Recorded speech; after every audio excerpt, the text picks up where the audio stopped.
Hello, everybody. Welcome to the MTG Place podcast. I'm your host, Corey, and with me, like always, is James. How's it going, James?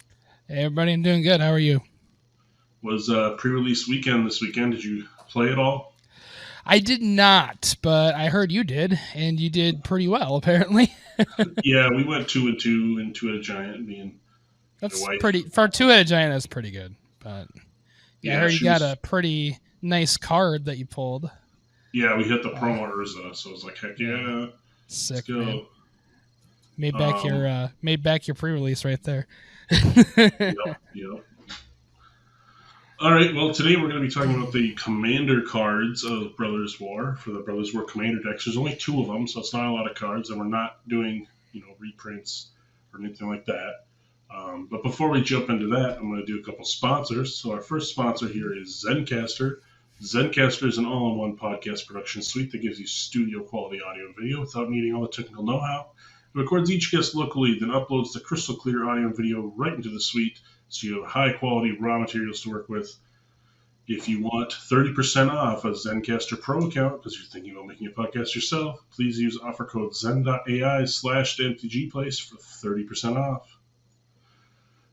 We are also brought to you by TCG Player. We have an affiliate link. You can find that in our show notes, in our Discord, and on our website, mtgplace.net.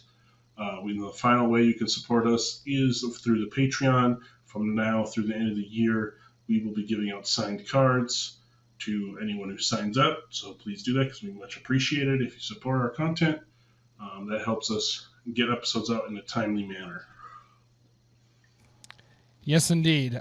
These episodes do take a lot, especially the ones where we have to go through sets, take lots of time. So we definitely appreciate any support whatsoever. All right. So, James, why don't we just jump right into it here? What is we'll go in Wooburg order here. What is the first card of the commander? Alrighty. So first white card, that's rares and mythics, by the way, is Disciple of Kalis Nin. It is 4 and a white for a 3/4 human wizard creature. When Disciple of Kalis Nin enters the battlefield, starting with you, each player chooses up to 5 permanents they control. All permanents other than Disciple of Kalis Nin that weren't chosen this way phase out. Permanents can't phase in. So they just kind of go poof. So it's a 3/4 wizard. You get to keep this and one other thing. Or no, 5 things. 5, right? Yeah, 5 things. You keep this and 5 things, and everybody else chooses 5 things, and everything else is phased out until this dies. That's kind of weird. Yeah, it's an interesting O-ring kind of for multiple things. Yeah. Could be good. I mean, especially against like tokens or something. But yeah, it's really good for tokens because they come back. It does count your lands, so like somebody who doesn't choose their lands are screwed. Whoops, can't play the game. It's pretty interesting card there. That'll be fun to play with, I'm sure. Next up, we got Sandwell, Avenger Ace. It's 1 and a white for a 3/1 legendary creature human pilot. As long as the artifact creature you control is attacking, prevent all damage that will be dealt to Sandwell, Avenger Ace. Whenever Sandwell becomes tapped, exile the top 6 cards of your library. You may cast a vehicle or artifact creature spell from among them, and put the rest on the bottom of your library in a random order. All right. So this is good with other artifacts, it looks like. Yeah, so this is like you attack with another artifact creature. This is basically invincible for that round, and you get to flip up 6 cards, and you can cast a card from them when you on attacks. On attacks, you're doing that. So yep. I mean, you still have to pay the mana, but you can get card draw, cast a spell thing. It's pretty good. Yeah. Get a big ass vehicle in play or something. Yep, and he himself is a pilot, so if you have those things where the pilots crew vehicles. Yeah. For less, so.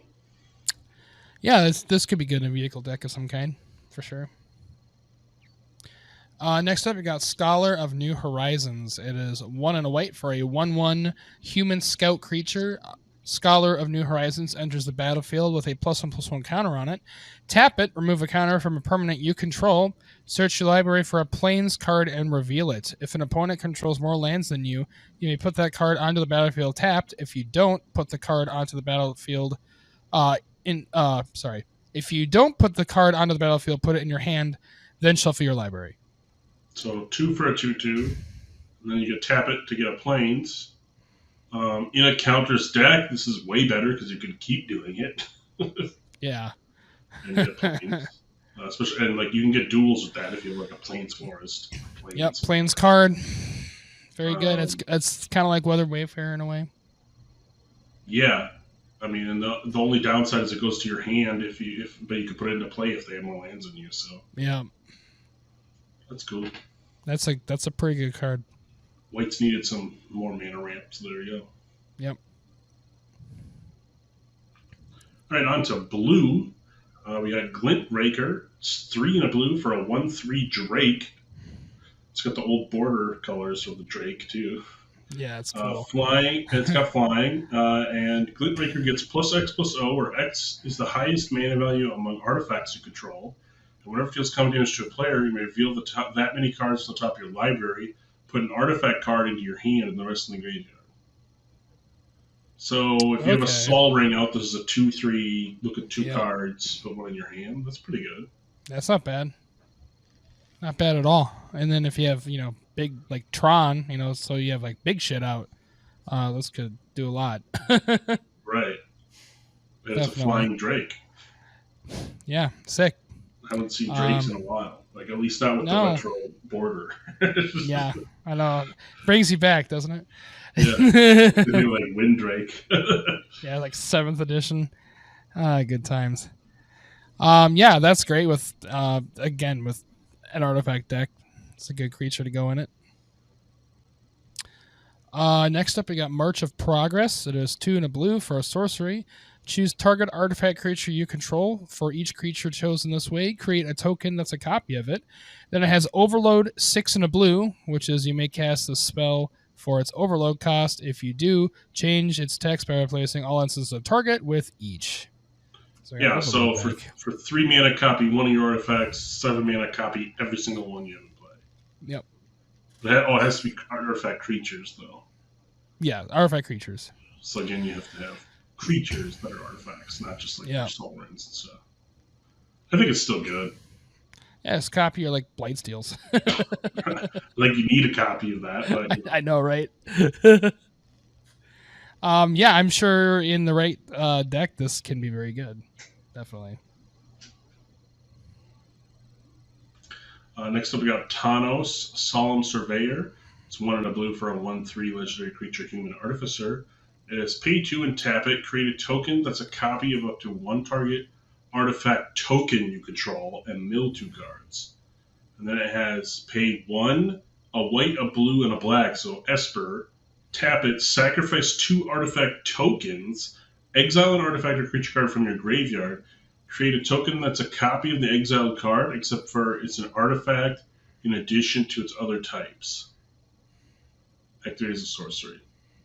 Yep. So you need to make a lot of tokens of your artifacts and then sack them to get a better copy. I guess, yeah. Interesting here. Interesting. Trying to think how this what this would work with. I mean, you need other things that make copies of artifacts, right? So because this can copy your tokens that you already have. Yep. Yeah. It's weird. I mean, if you play like that relic that puts like 5 copies of itself into play, you can just keep making a bunch of mana rocks. Yeah. That's always good. I'm sure there's probably a way to use this that can maybe go crazy, but I mean, especially with doubling season, you'll get that too. Yeah.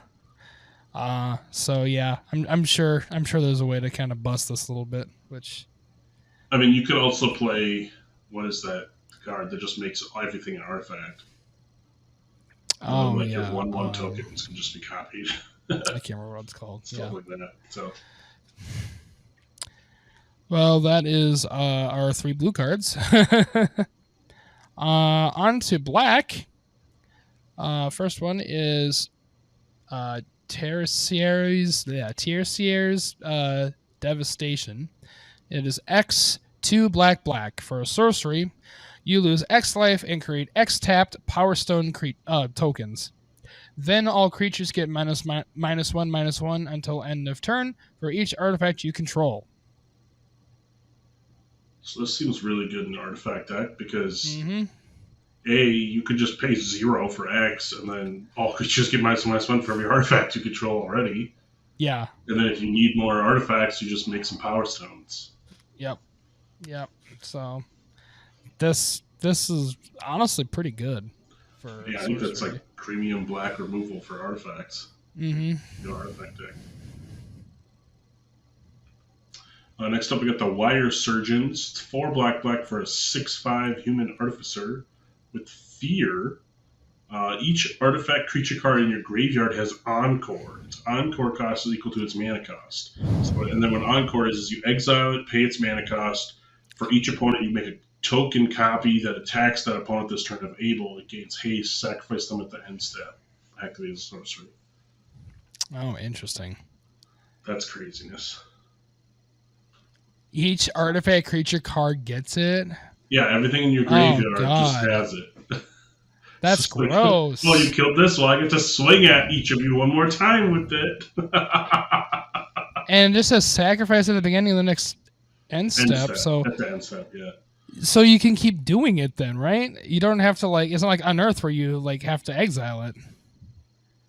No, you exile it. You exile it when you cast it, when you first. I see. And then you sack tokens. I was about to say that seems. But this combos with that other blue guy because, if you make the copy of that other token, the copy would stay.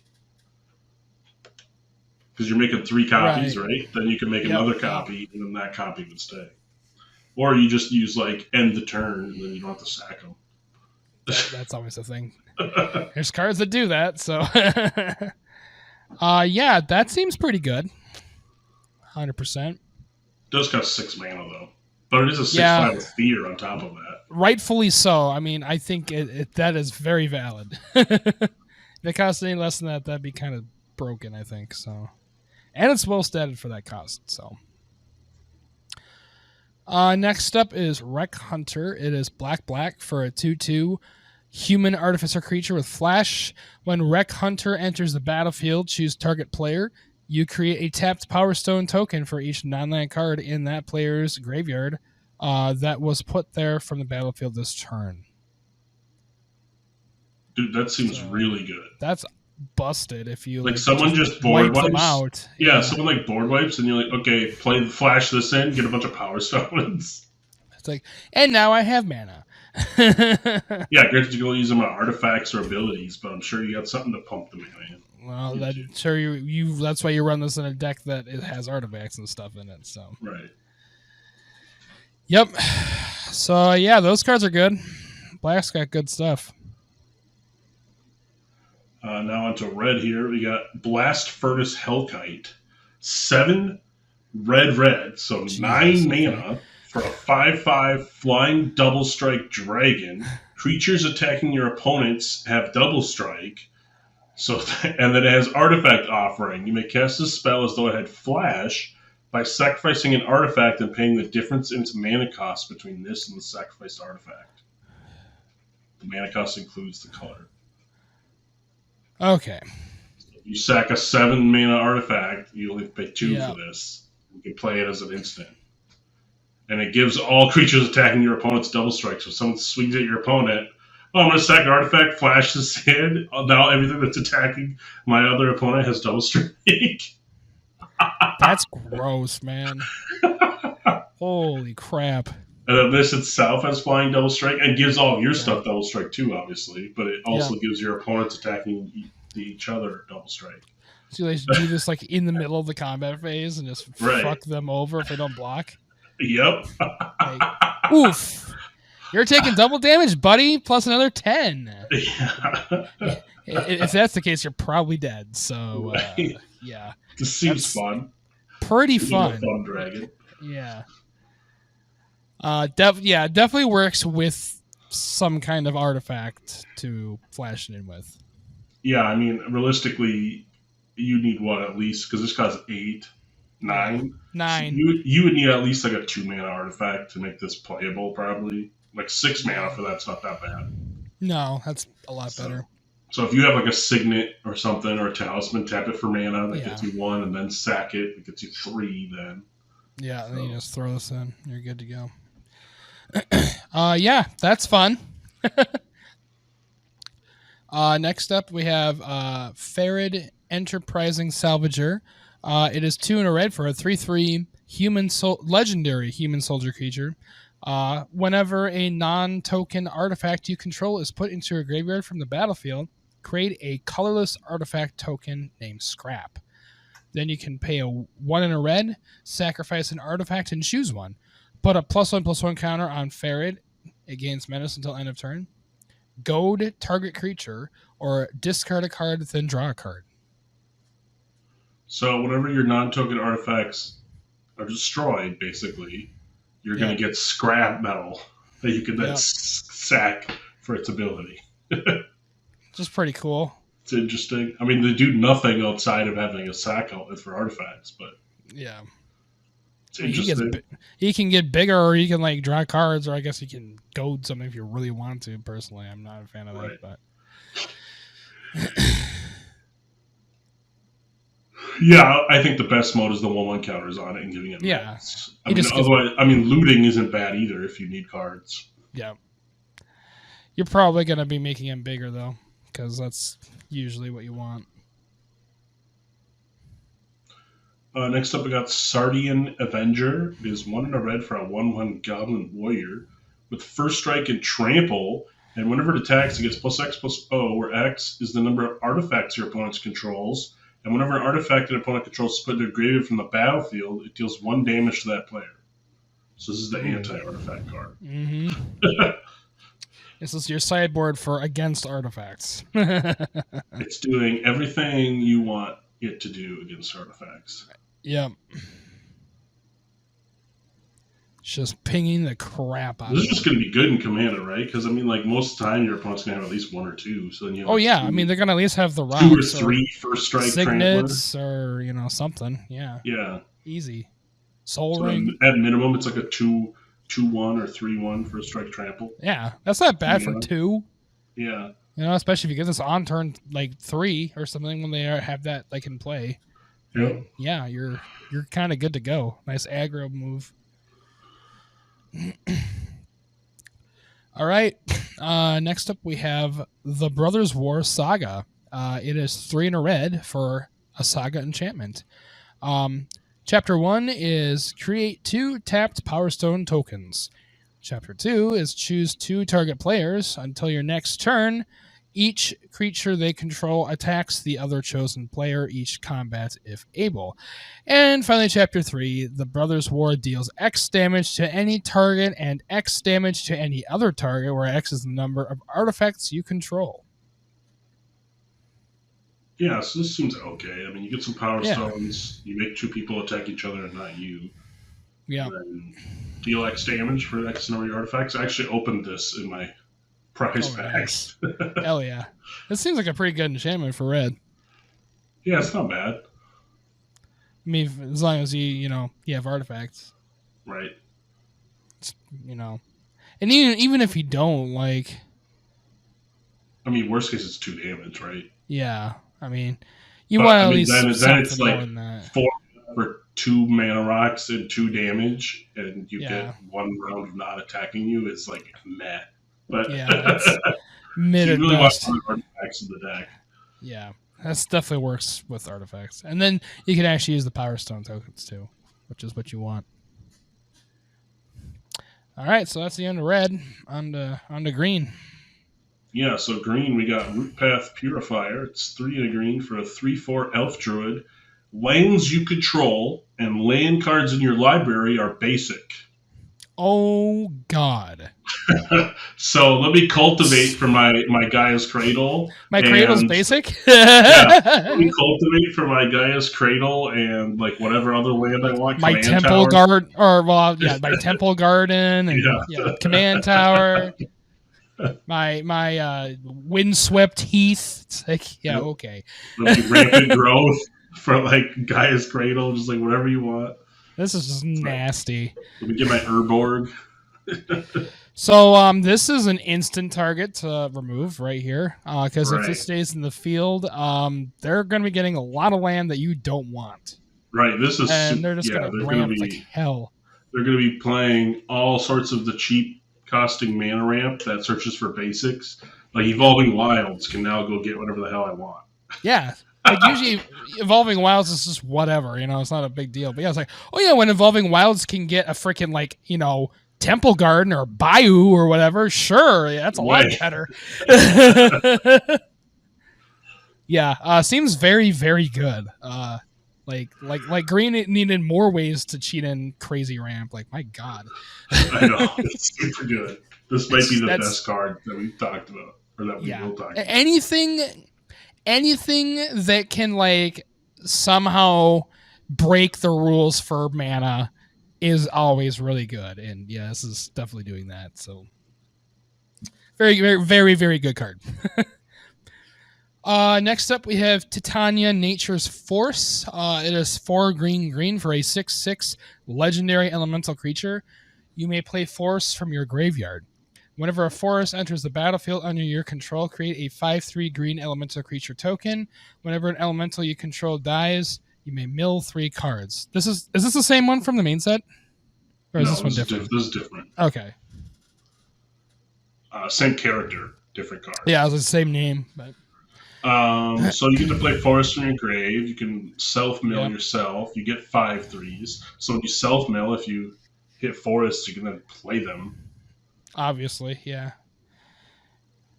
It seems really good in mono green or possible. I mean, I'm trying to think of where the self-mill matters. Like, what if you play Elemental Tribal and you just wanted to, like, mill your deck? Yeah, I'm not sure if there's something that, like, really wants that. I mean, you could do it in, like, Fast as Oracle or something. Like, yeah, sure. Yeah. That's usually more of, like, a black thing, so. But maybe there's a creature that's out there that thrives off of that for some reason. I can't think of one, though. I mean, still, getting 5/3s when you play forests and playing it. That's very good. And then it's literally a freaking crucible on a creature. Like, yeah, right. That's good.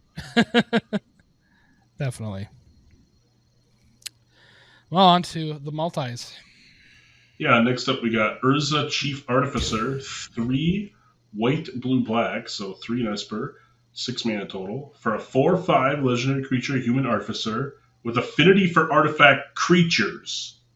So it's affinity, but only for artifact creatures. And then artifact creatures you control have menace. At the beginning of your end step, create a 0/0 colorless construct artifact creature token with this creature gets +1/+1 for every artifact you control. So he's making artifacts that then give you affinity, or that then have menace, and then it itself has affinity for artifact creatures so you can play it quicker if you have stuff on the board already. Awesome. That is that seems very, very, very good. This seems like God. Well, yeah, so you just throw it in quick. Well, it can only be up to 3 though, right? You still have to pay the color mana. Right. So you could pay 3 for a 4/5 if you have 3 dorks out. Right. Like if you play the thing that makes 1/1 Thopters. Yep.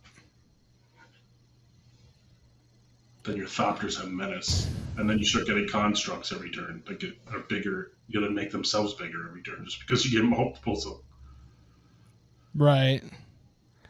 Which of course that's... And like just having like, if this sticks for like 2 turns, it's like, okay, I got 2 constructs that are probably like 5/5s with menace. Like, good luck.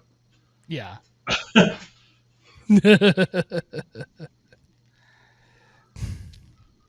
All right, on to the next one. We have Ashnod the Uncaring.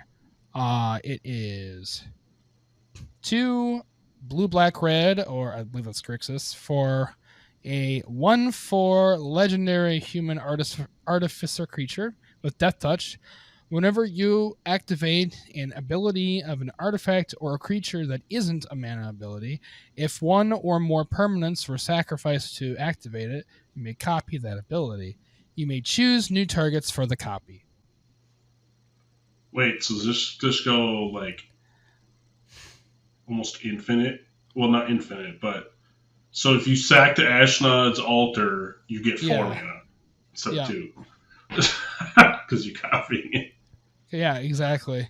That's crazy. Or like Birthing Pod, I can trigger it twice.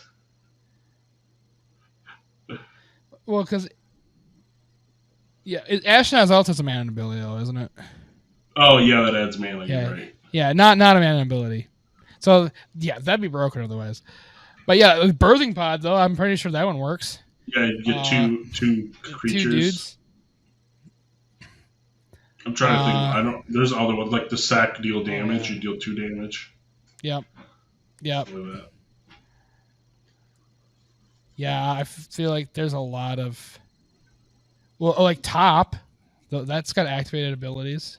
You don't sacrifice for it. Oh yeah, okay. Like the cost has to be sacrificed. Gotcha. So it limits on what you can use, but it's usually a win con in like an aristocrats or artifact tokens deck. So this is just going to make those double as good. Right. Seems, I feel like this is very good in the right scenario. Definitely. Yeah, you definitely have to build around it. Otherwise, it's just it's 5 for 1/4 death touch. It's like whatever. Yeah, for sure. Next up, we got Mishra, the Eminent One. 2 blue, black, red, so 2 in Grixis, 5 mana total, for a 5/4 legendary creature human artificer. At the beginning of combat on your turn, create a token that's a copy of target non-creature artifact you control, except its name is Mishra's Warform, and it's a 4/4 construct artifact creature in addition to its other types. It gains haste until the end turn, sacrifice it at the end step. Oh, God. So copy my Sol Ring into a 4/4, and I can either tap it for mana or attack for 4, or any of those. Yeah, one for a 4/4 seems good. Or let's see, let me copy. There's a lot of stuff you could probably copy. That'd be all right. Oh yeah. Oh, what's the spine? Copy that spine. Spine of Ishna, or the one where it destroys target permanent. Like, destroy something, and then I tag you with a 4/4, and then when it dies, I destroy another thing. I destroy another thing. Seems really good with that. Yes, that is great. Very, very, very good. Alrighty. Next up, we have okay, that was Mishra, yeah. So we have the what the heck? The Archimandrite. That. It is 2 and Jeskai for blue, red, and white for a 0/5 legendary human advisor creature. At the beginning of your upkeep, you gain X life, where X is the number of cards in your hand -4. Whenever you gain life, each advisor, artificer, and monk you control gains vigilance and gets +X/+0 until end of turn, where X is the amount of life you gained. Tap 3 untapped advisors, artificers, and or monks you control. Draw a card. So, gain life deck or advisor, artificer, monk, tribal. Yeah, that's quite the tribal. Seems weird, and like you're always gonna want. Like, you always want at least 5 cards in your hand, so you get at least 1 life. Yeah, he's going to be able to get 1. Yeah, the -4 is a little brutal, but yeah, if you got more than 5, you're good to go. That's interesting. Yeah, that's kind of a cool card. Want to see how that works in like the wild. Right. Let's see. Next up, we got artifacts. Kayla's Music Box. It's 2 mana for a legendary artifact with pay a white, tap it, look at the top card of your library, then exile it face down. And then it has tap until end of turn. You may play cards you own exiled with Kayla's music box. So you could play lands, or you could play cast spells. That's pretty crazy that it costs white to do that. And then, so it's like a white top, kind of. Yeah, basically. White, whatever that red one is that lets you play stuff from exile. That like the wishes, kind of. Yeah, there's like a red card that like exiles stuff at the top of your deck, and then you can cast it. Oh, okay. There's a black card too that does that. But now there's a white card that does it. Yeah. More card draw for white. Yep. That seems very good too. Also ramp too. Yep. Just play the land. Usually just play it. Next up, we have Thopter Shop. That is 3 for an artifact. Whenever one or more artifact creatures you control die, draw a card. This ability triggers only once each turn, and then you can pay 2 and a white and tap it. Create a 1/1 colorless Thopter artifact creature token with flying. Well, this is more white card draw. Yep, I mean, or artifact exactly. card draw if you don't have white, and then white to make Thopters. Yep. Just make some tokens, draw some cards. It's pretty good. Next up, we got Machine God's Effigy. It's 4 mana artifact.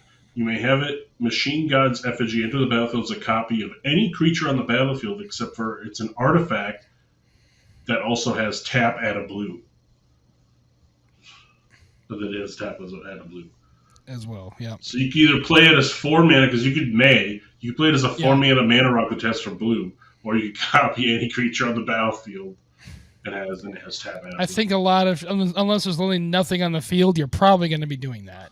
So it's just a better clone, right? Like, because just clone. It's a clone that's a mana dork on top of what it is. Yeah, right. Just kind of cool. Yeah, that's sick. I like that. Next up, we have Hexavus. It is 6 for a 0/0 artifact construct creature with flying. Hexavus enters the battlefield with 6+1/+1 counters on it. Pay 1, remove a +1/+1 counter from Hexavus, put a flying counter on another target creature.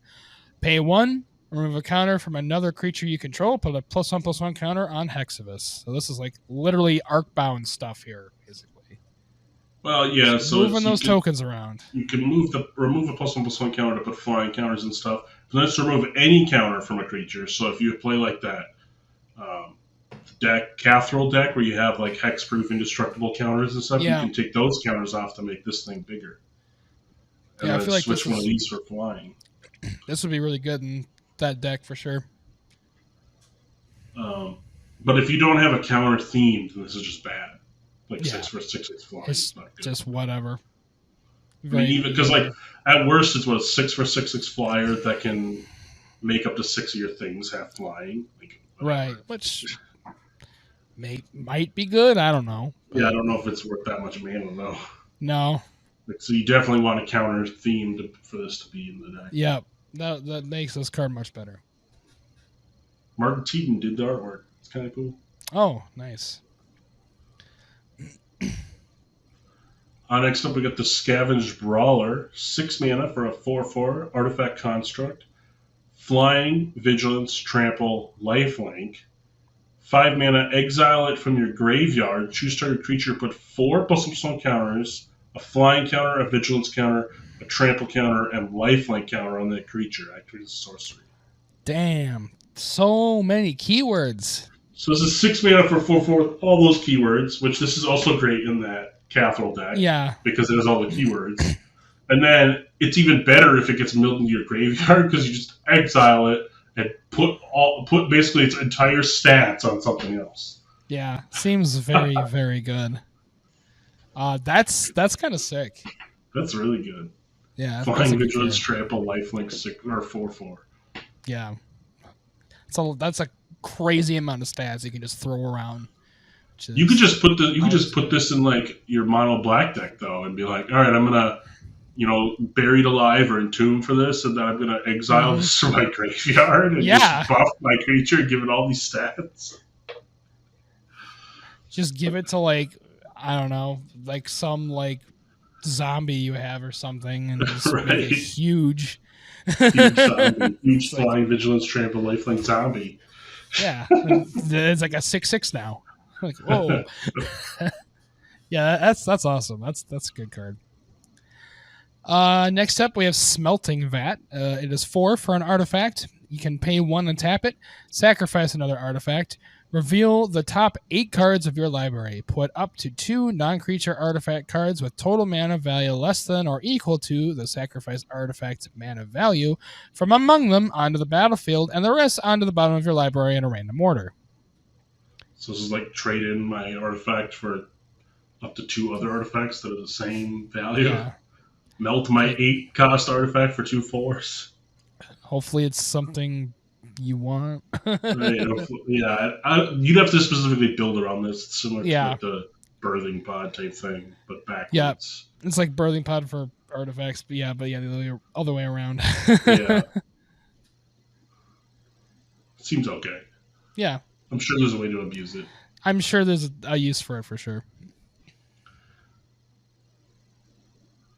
Next up, we got the Staff of Titania. It's 2 mana for an artifact equipment.